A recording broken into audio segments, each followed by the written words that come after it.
Normality. Luangpor Teean, 1911–1988, was one of the most remarkable teachers of Buddhist practice to appear in Asia in modern times. His teaching issued very directly from his own experience, intensely personal and original. Not a scholar nor academic, but a simple man who spoke very frankly about his experiences. His method of meditation employs simple hand and arm movements as a way to increase awareness. If you are searching for ways to calm a busy mind, Luangpor Teean's gentle teaching will guide the way. Luangpor Teean Jita Subho. Forward. The way Luangpor Teean teaches differs somewhat from other teachings because he speaks directly from his experiences. Luangpor Teean couldn't read or write, nor speak Central Thai, only the Lao dialect, until 12 or 13 years before he died. Because of this lack of academic knowledge, his words don't always correspond to the accepted interpretations of those words. One who is attached to conservative explanations will find this unacceptable, but someone with an open mind, concerned about what is behind the words, can step over rigid views about what things mean. For example, the four chanas are explained in terms of the four stages of enlightenment, and seeing the Tathagata, as seeing oneself. Some of these points could be seen as ready-wit, Pali, Patipana, and at the same time, their meaning recognized. Other things need a mature attitude of not fussing about definitions, but sincerely opening up to what Luangpor is trying to convey. It is unlikely that it will escape the reader's attention that Luangpor Teean was a simple man, who spoke very frankly about his experiences, and the reason he did so seems rather obvious. With confidence one is liable to open up the mind more and come closer to what Luangpor is pointing to. To have an open mind is exactly what awareness is about, to receive anything that appears or occurs in the present, whether it is a sensation due to movements, breathing, the eyes blinking, the knee resting on the floor, a breeze touching the skin, or even sound and visual phenomena. We hear and see them in the present, don't we? As long as the mind doesn't proliferate, all of this can be used as more objects of awareness. They are not obstacles. That's a different attitude than training in concentration, where the mind is narrowed down to one point. But samadhi is the establishing of the mind, and we can establish the mind in awareness every second of the day because movements, as well as this practice, are natural. The translator. Walking the path. Taking a shortcut. Today the monks, novices, and lay people are meeting here in order to study the method to develop meditation. We're not interested in anything else because we've done it already. For example, making merit, being generous, upholding precepts and doing tranquility, meditation. As for insight meditation, we've heard about it, but we don't yet understand, or we've only practiced it a little bit. Therefore, before we start practicing insight meditation, we have to rely on listening and reading from scriptures before we understand what tranquility meditation is and what insight meditation is. Developing awareness is the path that the Buddha teaches. Things outside of Buddhism. Making merit, being generous, keeping precepts and doing tranquility meditation are a pair with the world. Whether there is a Buddha or there is no Buddha, these things exist anyway. When Prince Siddhartha was born, Brahmins were assiduously looked after, which is making merit and offerings. As for tranquility meditation, it's a matter of psychic powers, a matter of ambition.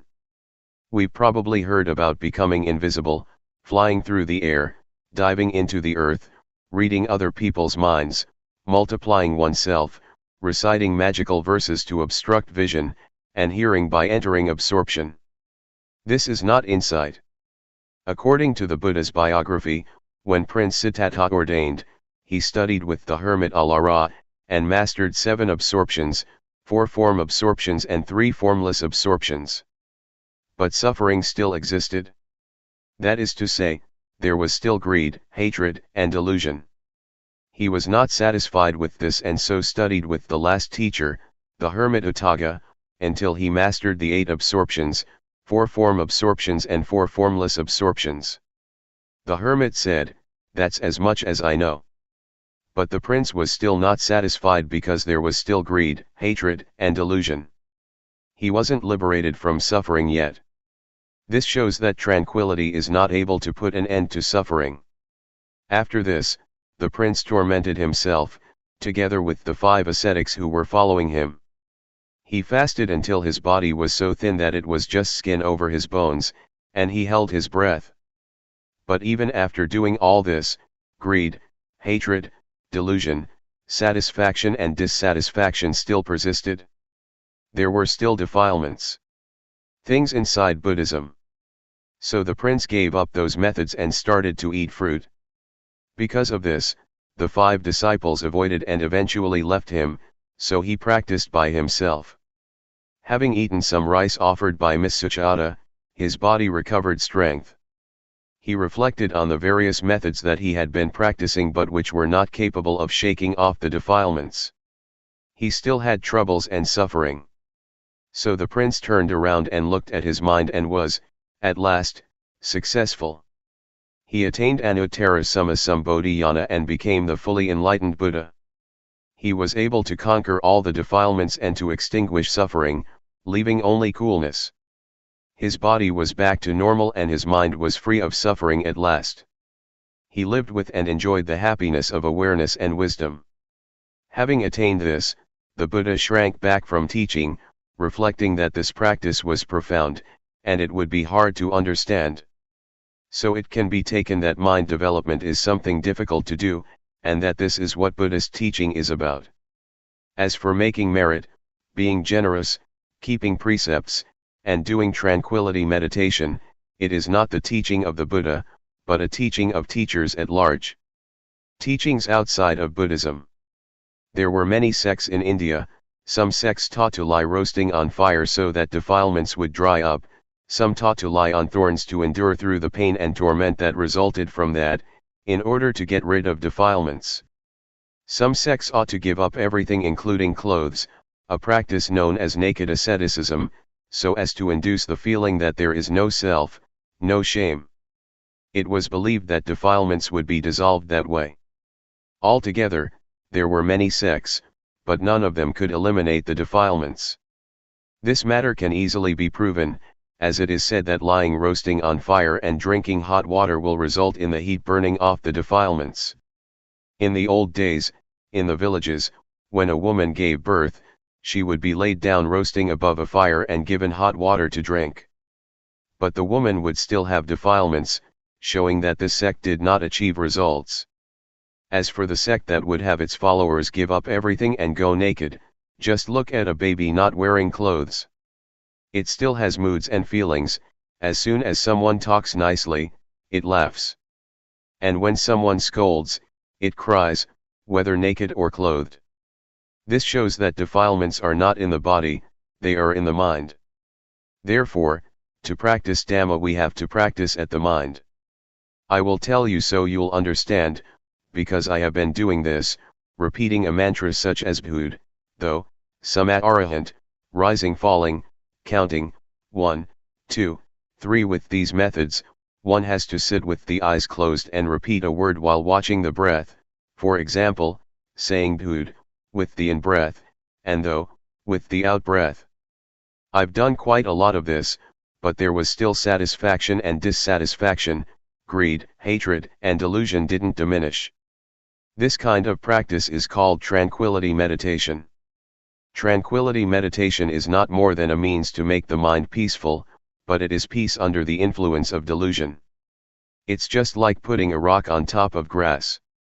As long as the rock is on top of the grass can't grow, but when the rock is removed, the grass grows just as before, or maybe even more vigorously than before. It is true that there is no lopa, dosa, and moha when we're sitting alone, with the eyes closed, but as soon as we go back into society, like and dislike are born again. This is how it is. Going off to stay in a cave in a forest or the mountains cannot extinguish suffering, just because of going to stay there. At first, I did it like that also. The teachings inside Buddhism. The word Vipassana translates as realizing and truly seeing. Seeing what? Seeing impermanence, instability, and non-selfhood. When having insight, one views things differently than before. It is a transcendency. When we don't yet see clearly nor truly know, then acting, speaking, and thinking are as before. It is not yet Vipassana. But when we feel differently than before, that is, greed, hatred and delusion decrease, it can be called Vipassana. A handful of leaves, awareness. To practice insight meditation, the Buddha teaches us to develop 4 foundations of awareness, namely 1. Gayanupasanasatipatthana, that is, to meditate on the body, in the body, and see according to actuality, that this body is only just a body, it's not a being, an individual, nor a self. It is neither me nor it. 2. Vedananupasanasatipatthana, to meditate on the feelings, and see according to actuality, that these feelings are only just feelings, they are not a being, an individual, nor a self. They are neither me nor them. 3. Jittanupasanasatipatthana, to meditate on the mind, in the mind, and see according to actuality, that this mind is only just mind, it is not a being, an individual, nor a self. It is neither me nor it. 4. Dhammanupasanasatipatthana, to meditate on the mental objects, in the mental objects, and see according to actuality, that these mental objects are only just mental objects. They are not a being, an individual, nor a self. They are neither me nor them. The teachings of the Buddha are many, I'm not able to describe all of it. We probably heard that at one time our Buddha was walking with a number of monks in the forest. Seeing fallen leaves scattered around, the Buddha picked up a handful of leaves and asked those bhikkhus, monks, which is more, the leaves in my hand or all the leaves in the forest? The bhikkhus answered, the leaves in the forest are more than those in your hand, so much so that they cannot be compared. The Buddha then taught that the knowledge and understanding that the Buddha had studied was comparable to the leaves in the forest, and the knowledge that he taught us was comparable to a handful of leaves. The leaves in the forest stand for making merit, generosity, keeping precepts, and developing tranquility meditation, and the handful of leaves for insight meditation. However, to do Vipassana we have to study through listening and reading at first, before we start practicing. Otherwise we'll waste a lot of time gathering all the leaves in the forest. The practice of Vipassana that the Buddha teaches, though developing the 4 Satipatthana, means learning to be aware. The Buddha said that there are 2 things that are of great assistance, namely, first, sati, to recollect or not forget that there is the body, that there are movements, that there are feelings, that there is mind or that there are mental objects. Before doing or thinking anything, know it with awareness. And second, sampajanya, to realize, the moment we're thinking something, to realize it fully. Sati sampajanya, when using ordinary language, just means to wake up, to awaken, to feel oneself all the time. Developing awareness gives rise to wisdom. Talking from experience, it is not necessary to sit with the eyes closed in order to develop awareness. I've done the method of sitting with closed eyes, and wisdom didn't arise. But doing the new method, my method, wisdom did arise, and I got the feeling that is in accordance with the texts. Some people may think that my method is new because they've never heard it before, but actually it is as old as the Buddhist teachings. A. Arouse the body to always feel and be awake. The development of awareness that I'm talking about and have been doing is done as follows. We can either sit down on the floor or on a chair, and it can even be done in the lying or standing position. Catch with your awareness the movements of the hands, Turn the hand up, turn the hand down, raise the hand, lower the hand. Be aware of each posture. Do this often. This is the coarse way of developing awareness. Simply speaking, walking, or lying down, or whatever you may be doing, know it. Everyone can do this method, no matter what religion one believed in. It can be practiced by all. People of all nationalities can do it because everyone has a body and mind. All religions teach the same thing, to abandon what is bad and to do what is good. B. Arouse the mind to always feel and be awake. Having developed awareness until one is skilled at it, catch the feelings in the mind with awareness, following whatever comes up, no matter what one is thinking. Know and see it. Keep watching your own thoughts continuously. Regardless of what you're doing, look at your own mind all the time, no matter what it is that you are doing, reading a book, writing, digging, cutting grass or bathing. Keep watch over your own mind all the time. What kinds of feelings are coming up? Satisfaction, dissatisfaction, worry, doubts, etc. These things are all thoughts, objects. Watch over these thoughts and objects. Then we will see the various kinds of thoughts, such as gladness, sadness, desire to get, desire to not get, anger, hate, and so forth. They don't exist all the time. They arise and pass away, they change all the time. We are not glad or sad for 24 hours. See, to know and see according to reality. Change, arising passing away, is what the Buddha showed to be impermanence, instability and non-selfhood. So don't follow moods. The Buddha proclaimed that he was enlightened by working with the mind. We have to look at our minds. Watching the mind is turning on the light by using the switch. When we do this often, awareness will become nimble and quick, awareness will intercept greed, hatred, and delusion and prevent it from arising. Awareness and concentration are together. As for wisdom, it means knowing and seeing clearly. In Pali, it says Nati Panyasama, meaning there is nothing as bright as wisdom. And Sathi they sung Navaranung, meaning awareness is that which prevents the stream of defilements. There isn't anything that is fast enough to hold back this stream, other than Sathi. It is this awareness and wisdom, that come and contact, know, see, and stop it, not letting us become deluded. This is because Sathi, Samadhi, Panya, is opposite to dosa, moha, lopa. If we don't see, know, and understand, there is full greed, hatred, and delusion. It is comparable to nighttime, when it's dark. As soon as we light a candle there is light and the darkness disappears, because darkness is afraid of light. As soon as the candle goes out, the darkness immediately comes back. D. Peace as result. That I'm giving some reflections and explaining, this shortcut method of practice is in order for you all to take it, and practice with it, so that you get quick results and don't have to waste time. This method can be used in daily life, there is no need to stop working in order to practice.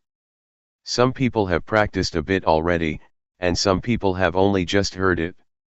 Some people who have never heard it might feel displeased. If that's how you feel, then discard that feeling first, the knowledge that you have learned before. Put it down for now and test out what I'm saying, try it out and you will know what the results that arise are like. I dare to guarantee that, this method is at least 80% right according to what the Buddha teaches.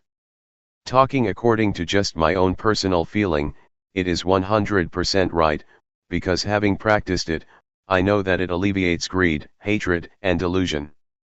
When those things diminish, peace arises instead. E. Full awareness as result. I'd like to give another example. Take a glass. We can see that there is air in the glass.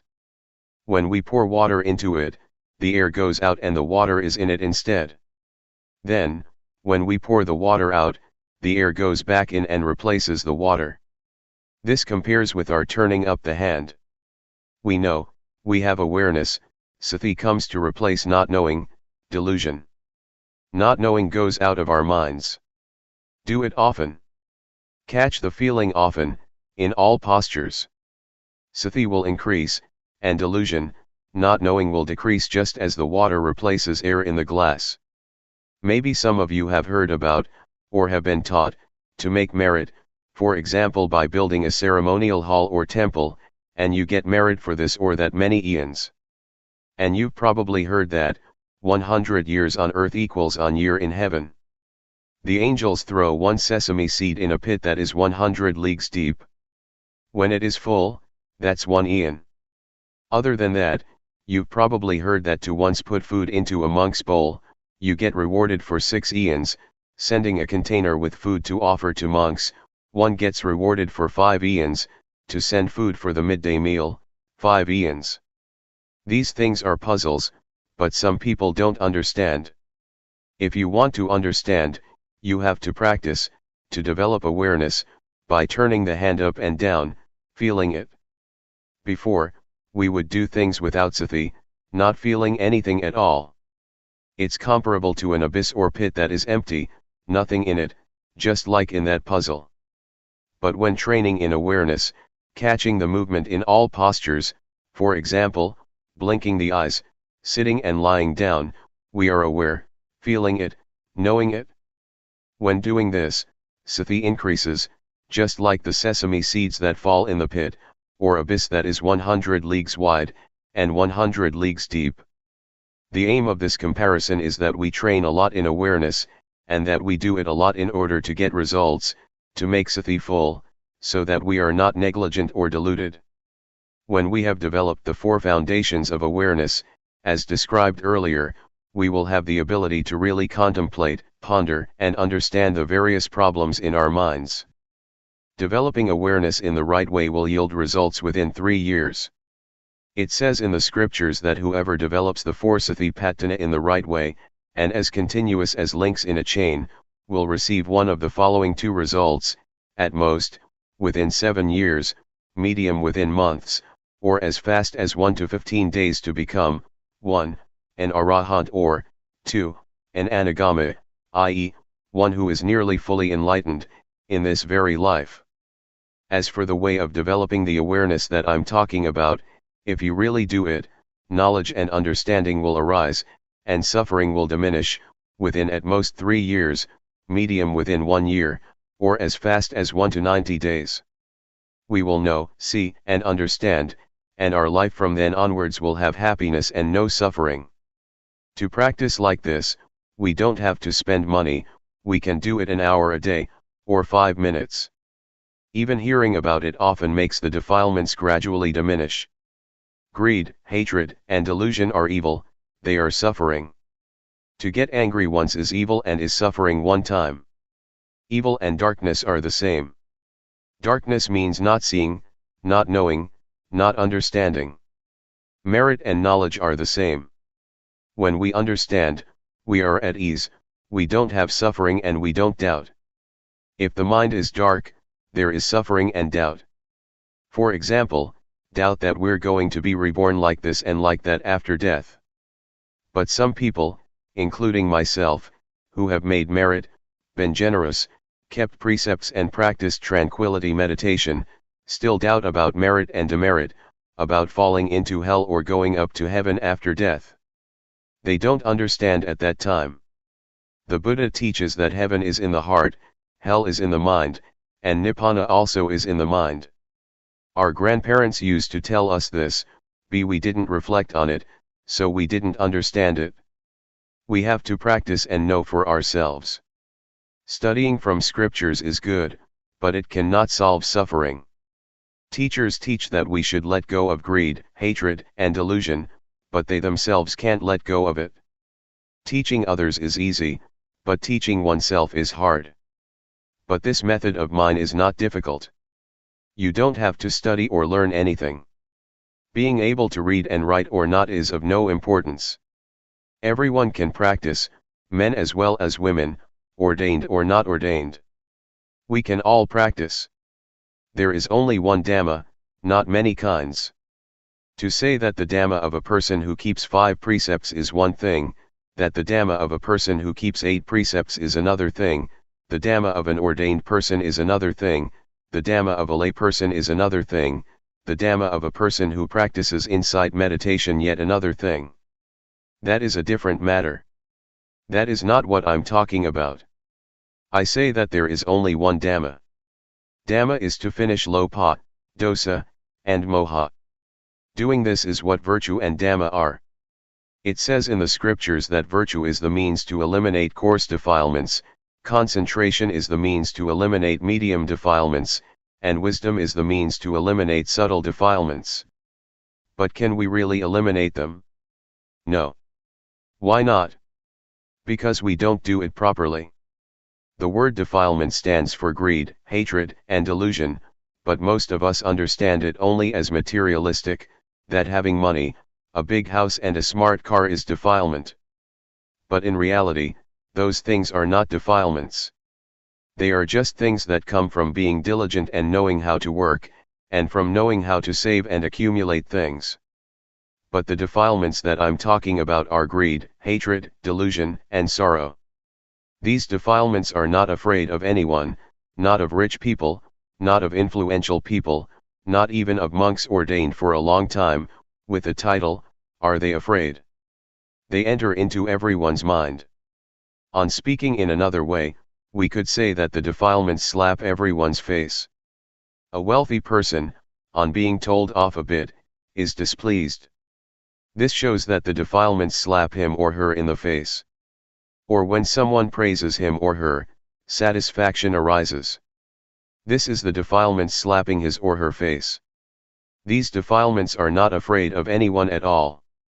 They are only afraid of those who are disciples of the Buddha, they are afraid of those who develop the four foundations of awareness in the right way, they are ashamed, they don't dare to come close, because that person has the eye to see the Dhamma, the wisdom to see clearly. Of the lay people who have come here today, some people are still young, only 20 to 30 years old. If you develop awareness in the right way, within 2 or 3 years you will go beyond suffering, and during the remaining part of your life, you will just have happiness. Even older people 50 or 60 years old, are the same. Until you die your life will only have happiness. And when you die without suffering. If you still have another 9 or 10 years to live, it will be 9 or 10 years without suffering, with only happiness and coolness of mind. This is the heartwood, the essence of Buddhism. The word Buddha means the one who knows, the awakened one who is joyful with Dhamma. I have shared some of my reflections and understanding. It is a shortcut to practicing Vipassana. It is instantaneous. Having listened, please practice with every breath, no matter where you are, whatever work you are engaged in. You can practice while washing clothes, doing the dishes, sweeping up, or working in the field. Vipassana is wisdom, it is life, it is virtue, it is the Dhamma, it is everything. It is the real life, it is the real Dhamma. May you understand it like this. Summary of the shortcut. I'll give you a few small reflections. 1.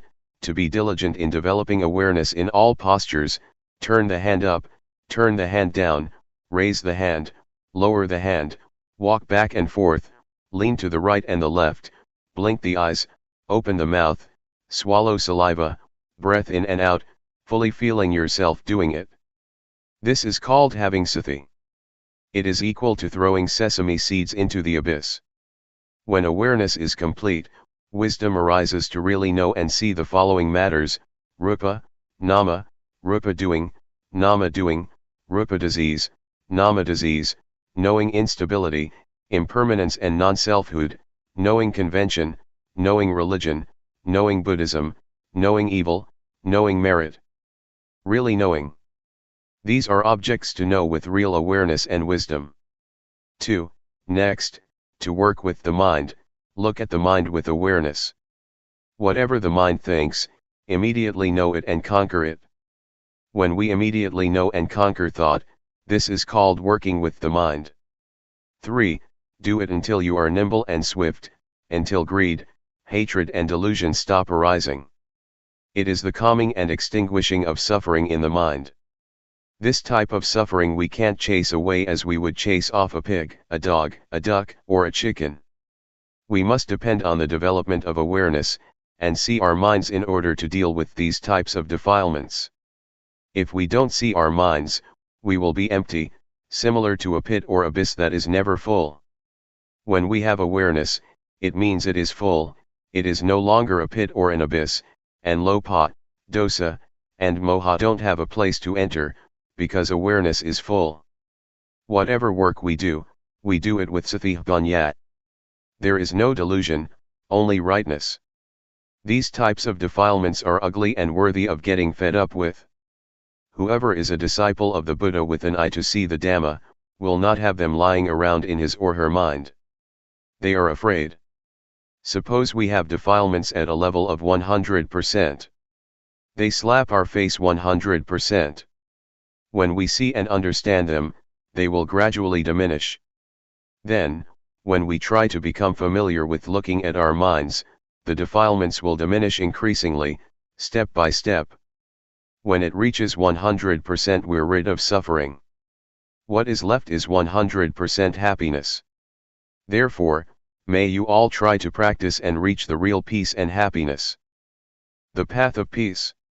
May you all listen well, this time, so that sathipanya springs up. Knowing suffering.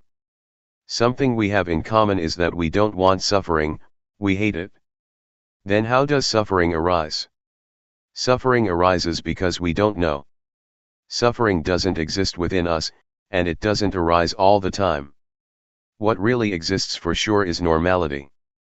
By nature, the mind of each person is in a state of normality. As we're working, if we do it with delusion, it is called suffering. Most people have suffering while working because they don't see suffering. People who go and see movies and shows do so because suffering leads them. This is due to our not watching minds. The moment we want to go and watch a movie, a thought flashes up that we want to watch a movie. We're not thinking it all day long. When the thought comes up, we don't see the thought. We only just know the thought, and we act, following the thought. This is called suffering. People who smoke are the same. Sometimes they don't even think to smoke but simply follow their moods. They take a cigarette to smoke because they think it is happiness, but actually it is suffering that compels them to do it. Suffering stinks. As to this word suffering, the Buddha sometimes calls it suffering, sometimes defilement, sometimes stench. When talking about suffering or defilements, one notes that it has an ugly smell to it, according to Buddhism. Suffering is something dirty and it stinks, nobody wants it. As soon as the body dies, it starts to rot and stink. But we can still wash and clean it. Excrement is something that stinks, and we detest it. Nobody wants to touch or grab hold of it. But even with such stinking things, the Buddha said, they don't stink all that much, they can still be touched and washed. But the stinking things to which the Buddha is referring are really stinky. They are greed, hatred, and delusion, concealed in our minds, ready to bubble up. The Buddha condemns this emphatically. If anyone's mind still has greed, hatred, and delusion, the Buddha says that it stinks more than excrement. As soon as the mind thinks something in a flash, a person who doesn't know, doesn't see, and doesn't understand becomes deluded immediately. This arising is called by the Buddha, a stain. The word stain means delusion. Even though we've never known, seen, or watched our minds, we still say that we see. But in reality it is not seeing, it is only just knowing thought, and then we act according to the thought. When we say to see, it should mean that we see defilements. That is, we see that either there is greed, hatred, or delusion mixed up in thought, or there is not. To see like this, we have to practice Dhamma first. Practicing Dhamma. Vipassana. In practicing Dhamma, even though one may practice various methods for a long time, if one doesn't perceive that point where the mind is manifesting, one still doesn't understand.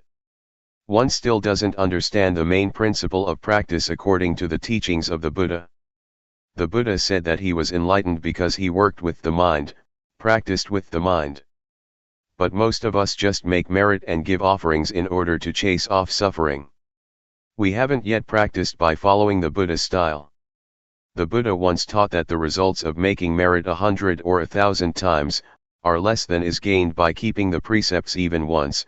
The results of keeping precepts 100 or 1,000 times are less than making the mind peaceful through practicing tranquility meditation once, and the results of making the mind peaceful through practicing tranquility meditation 100 or 1,000 times are less than practicing insight meditation once. What does insight mean? Insight means to clearly and truly see in a way that is different from one's original way of seeing. Different because the original way of seeing is a state that doesn't know, see, and understand clearly. Briefly stated, the mind is muddled up. Doing Vipassana means to be aware.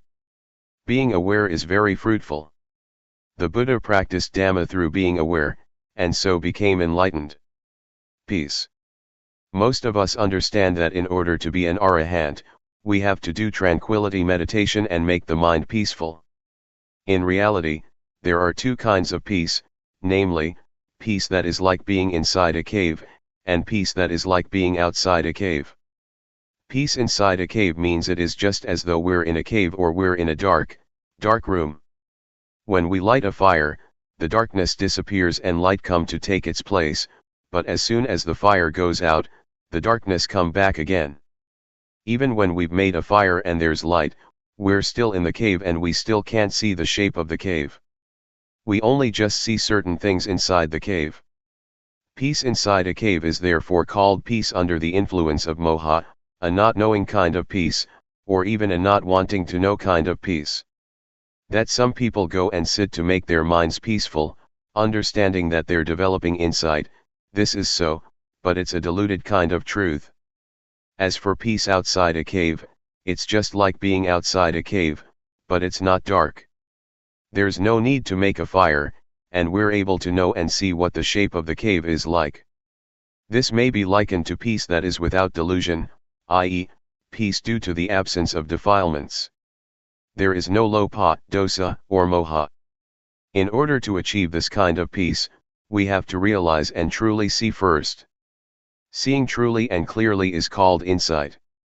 Insight is to realize and truly see according to reality. Peace outside the cave is therefore called a knowing kind of peace. One is peaceful because one knows.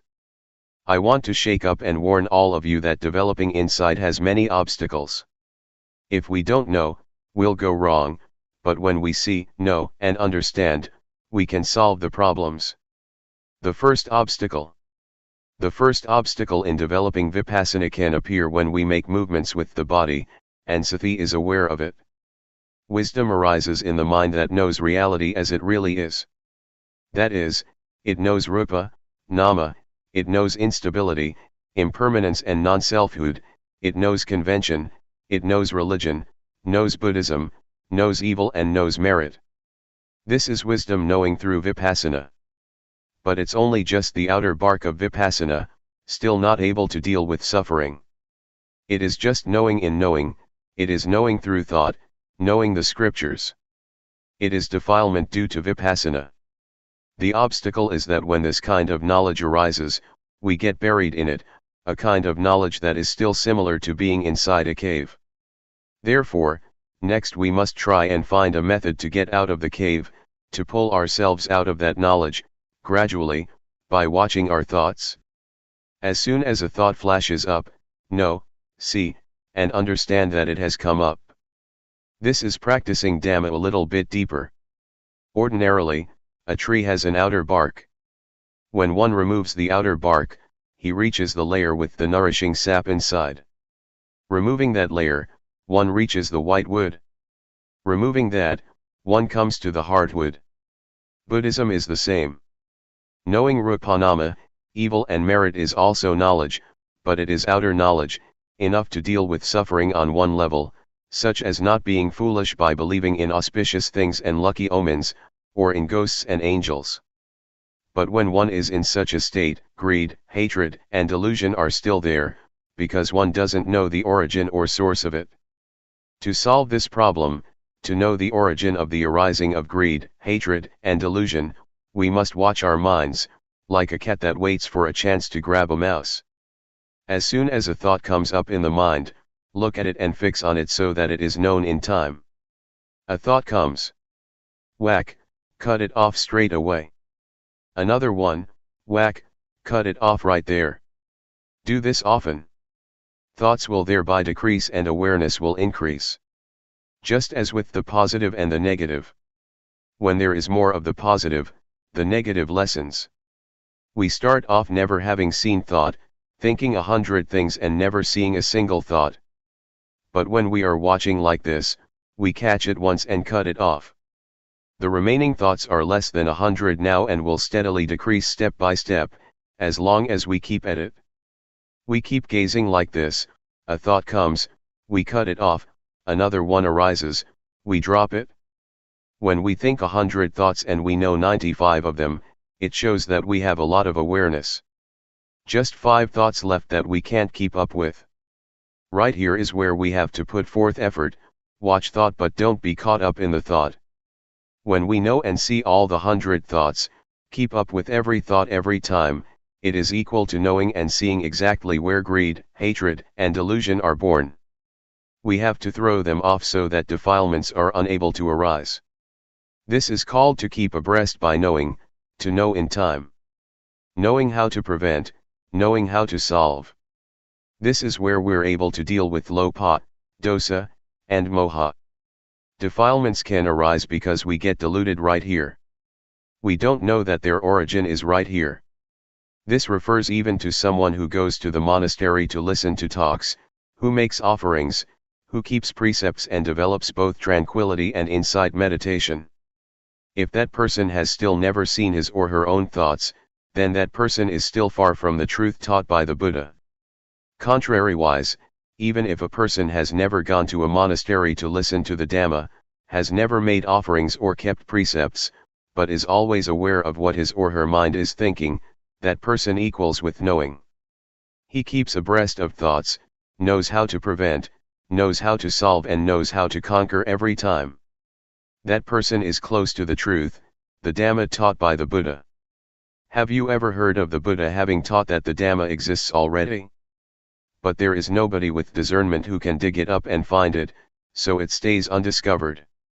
Because it is undiscovered, people make merit, give offerings, keep precepts, and do samatha meditation in order to develop good habits. So we believe that it is meritorious and wholesome to accumulate those things for the next life or for the future.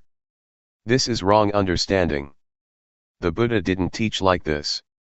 The Buddha taught us to see our own minds. We have heard the story of the monk Wakali, who was attached to the Buddha's body and never looked at his own mind. When he was corrected by the Buddha, he became so upset that he was going to jump from a cliff and die. The Buddha stopped him and taught him that it is difficult to get born as a human being. And it's very rare for a human being to have an opportunity to listen to the Dhamma from a noble person. The Buddha said further that his body was just material. After his death it would rot and stink. That is not the Buddha.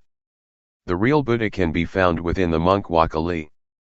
It is the Dhamma that is present in all people, that is, cleanliness, brightness and peace, which is the Buddha.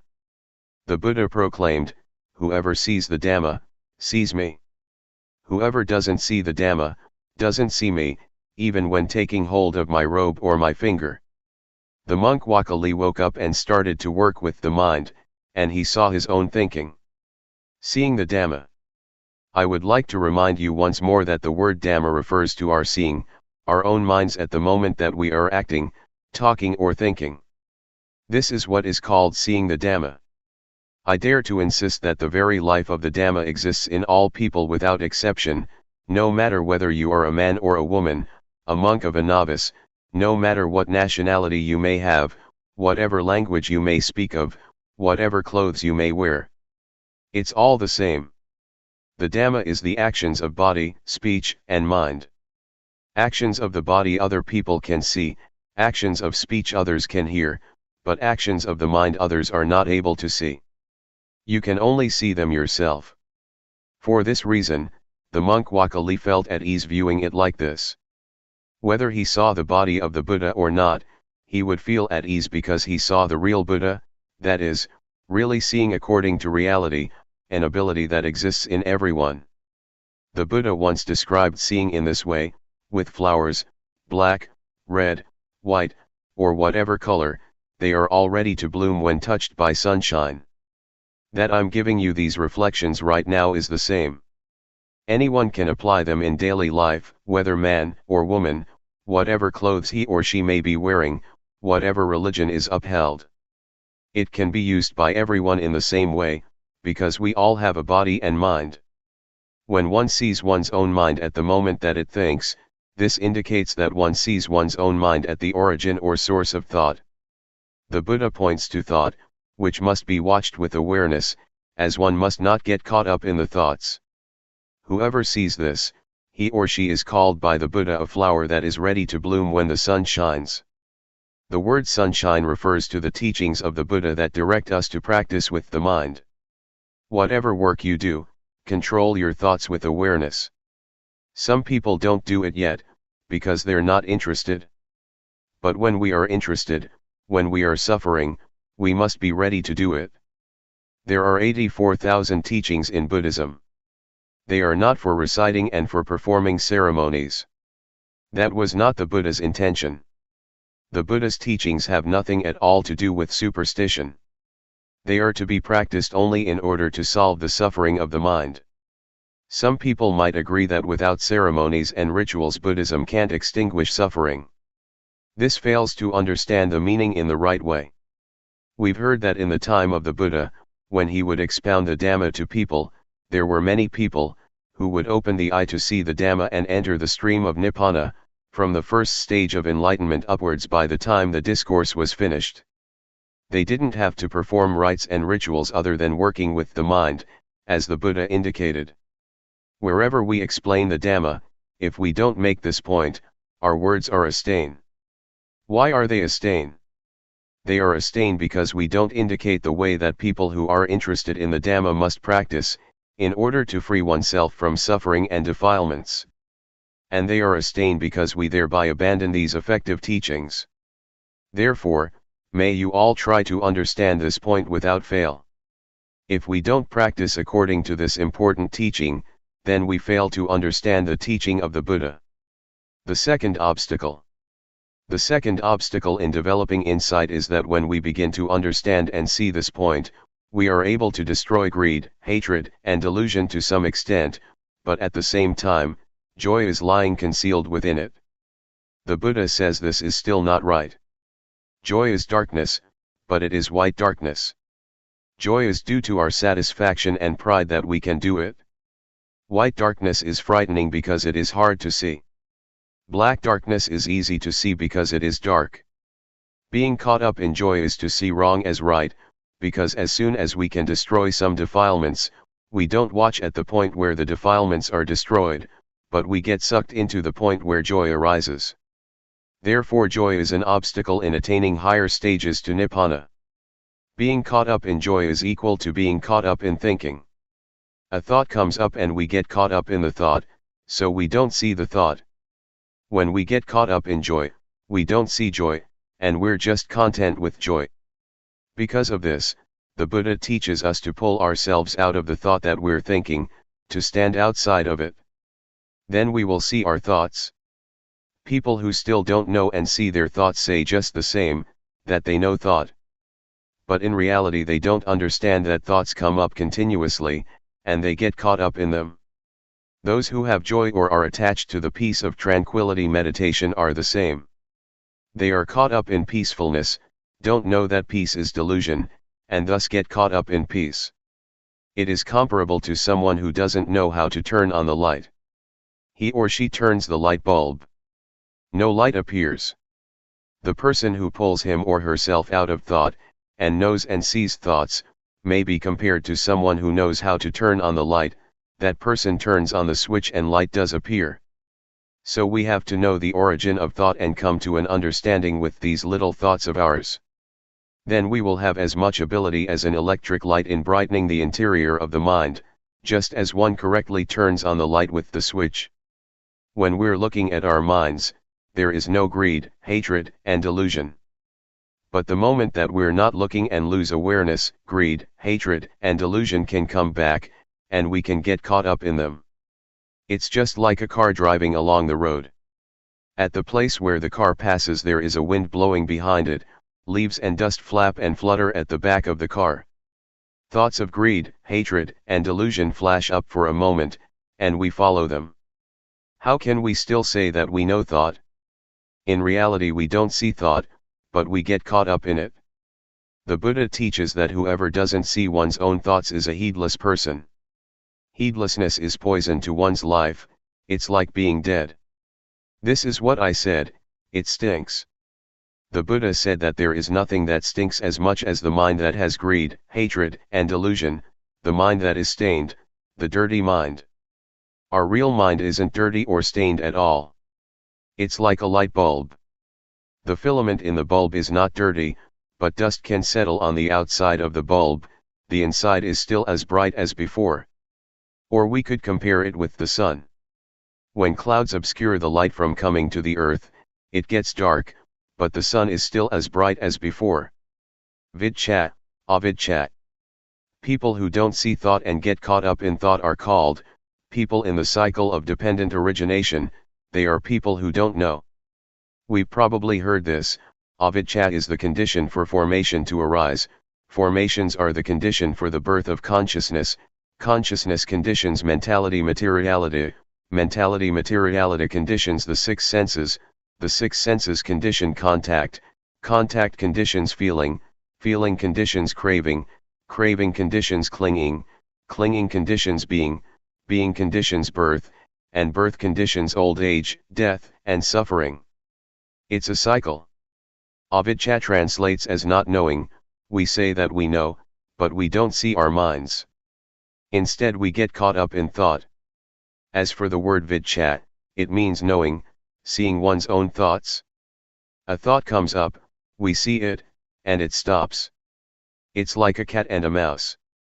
If we don't have a cat at home, the mice are not afraid, but when we have a cat, it will catch the mice as soon as they show their faces. The mice die of shock when they get caught. They can die even though the cat doesn't bite. They have such shock, never been caught by a cat before. This is similar to our fixing on thoughts in our minds.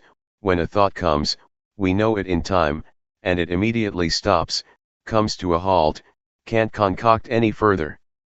This is called vidchat, knowing, to know in time, knowing how to prevent, knowing how to solve and knowing how to conquer, just like a cat and a mouse.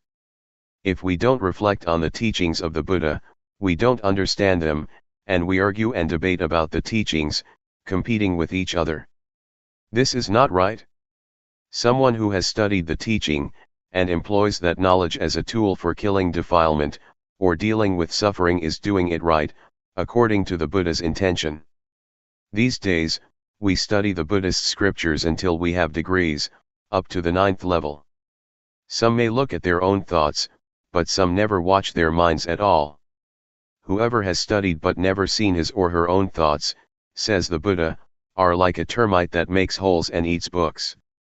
With academic studies it's the same, studying until one has university degrees, but still never watching one's mind. Such persons know about other people but don't know and see themselves. These people are not considered wise in Buddhism because their knowledge is only of use in an academic way, but is not useful spiritually. When we have a university degree we should deal with our minds also, that is, eliminate defilements, the coarse ones as well as the medium and subtle ones. Going against the stream of thought. We've all probably heard that the Buddha at one time practiced by tormenting himself, but saw that that method was wrong and stopped it. After that, he partook of food offered by a lady named Suchata. The Buddha asked her, "Do you offer just the food or is the tray included as well?" She answered that all was offered.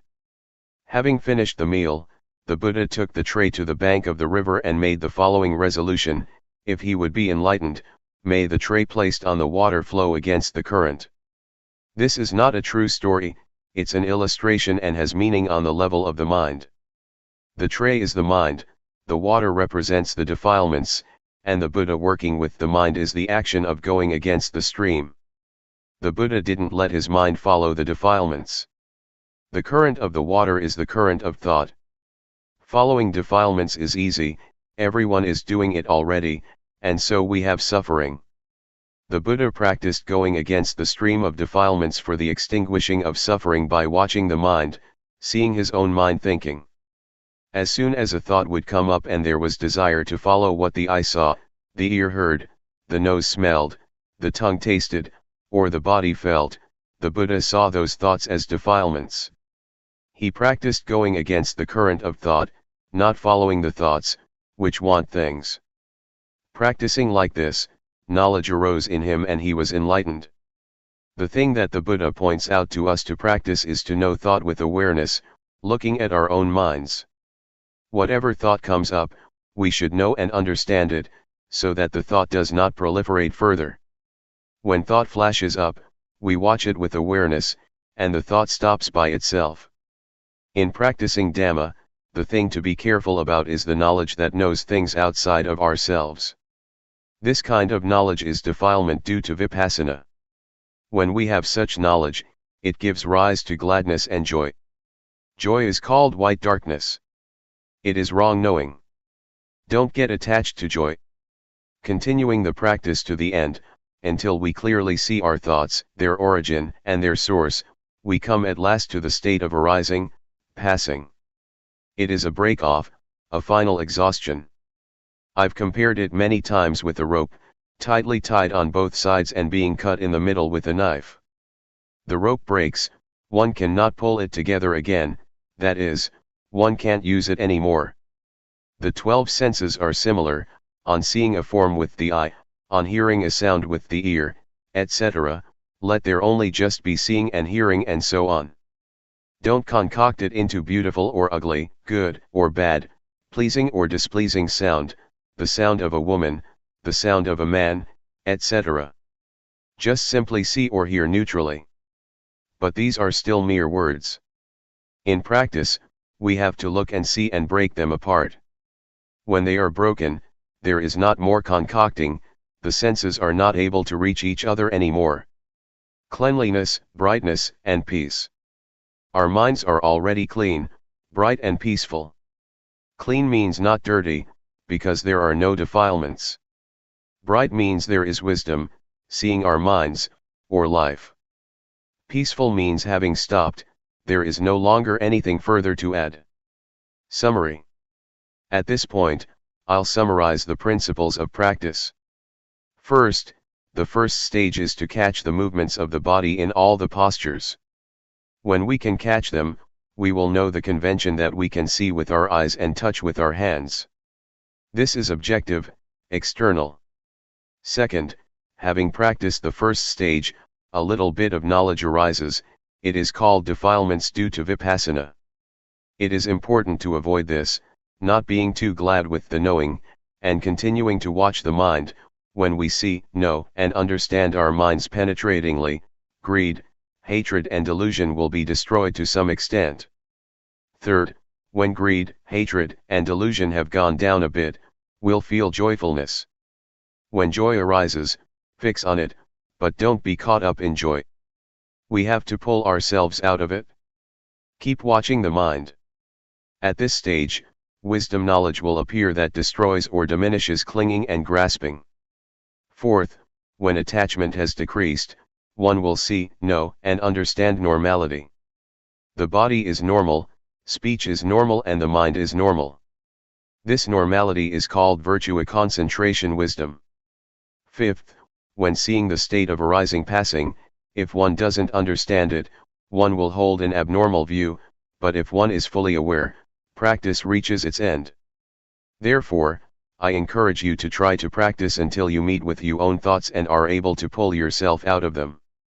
Stages of practice. Determine to listen well, all lay people and monastic friends. When you determine to pay attention, you'll be able to remember. It is called knowing through memory and comprehension. From that, we study or practice to realize and truly know, or we have knowledge coming from our own vision and experience. Most people don't yet know and understand from studying and practicing, they only know how to make merit, to be generous, to keep precepts and to do tranquility meditation. But when it comes to more profound matters, that is to say, how to develop insight meditation, there are really very few people who know and understand it. With Vipassana it is usually a specific case, a specific individual, who knows and teaches it. Because of this, people are lazy and don't want to practice. As far as practice goes, they only know tranquility meditation, which they think is the same as doing Vipassana.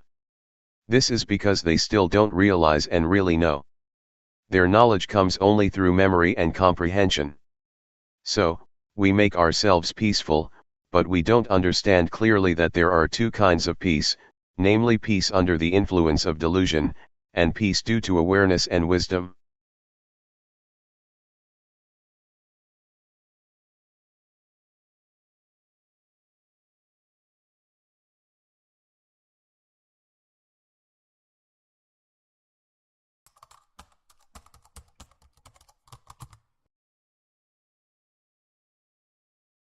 May all beings be at ease, whatever living beings there may be, whether they are weak or strong, omitting none, the great or the mighty, medium, short or small, the seen and the unseen, those living near and far away, those born and to be born. May all beings be